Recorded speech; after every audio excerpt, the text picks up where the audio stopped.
Nello stand E-Mobile, qui al Salone di Ginevra, troviamo questa macchina dove c'è scritto test 100.000 miglia. Chiaramente è una cosa molto curiosa e molto interessante, ovviamente, anche perché si tratta di avanzati test nel settore delle batterie.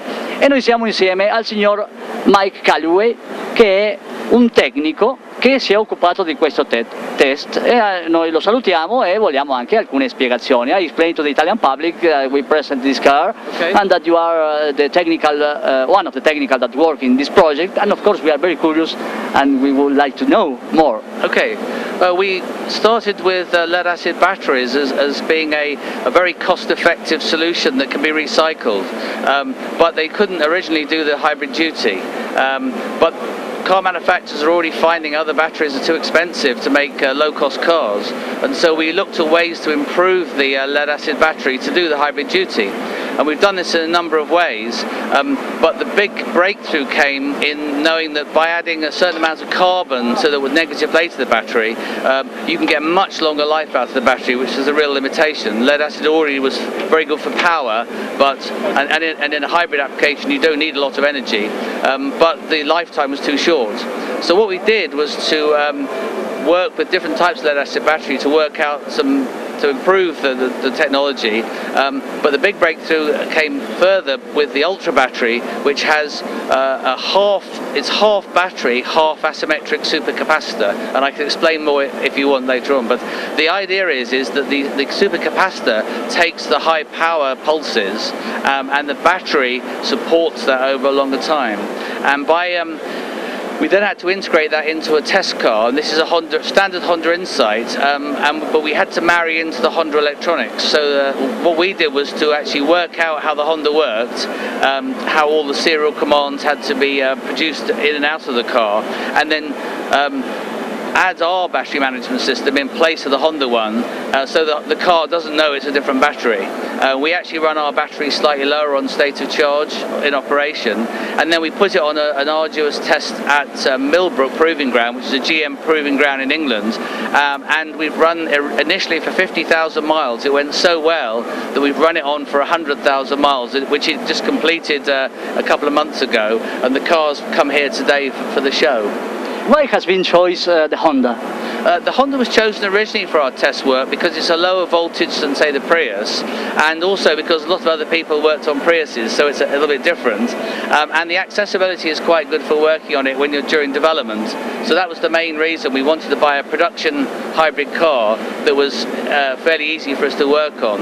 And as you may see when you look later, that the battery fits in the same space as the standard Honda nickel metal hydride battery. In the future, with this car or with the new modifies, of course, there will be more tests in Europe or maybe in Australia or another part of the world? Yeah, we have work going on in the new Honda Civic Hybrid. Because we knew a little bit about Hondas, we used the Civic Hybrid, and that is on the test at the moment in the same. That's doing another test, a very high power test in England. And there's similar work going on in America now. I think I'm aware of 3 cars that are being just started, Honda Civics again, with these batteries in. In your point of view of technical, which will be the battery, if will be only one, the battery of the future? Lithium-ion, lithium polymer, nickel metal hydride, lead, yet which will be? I think the choice comes down to 2 things. Do you need a lot of energy for, say, a plug-in application? If you do, you have to go for a battery that's quite expensive, a lithium-ion battery. There's a few safety issues obviously on that which have to be looked at. But what I always do is I've worked for the car industry for a long time, and when the car gets into production, they're interested in pence or fractions of a euro of cost, and therefore a low-cost solution that will really work for a hybrid like this is always going to be great interest. So I think the lead acid's got a big part to play in that.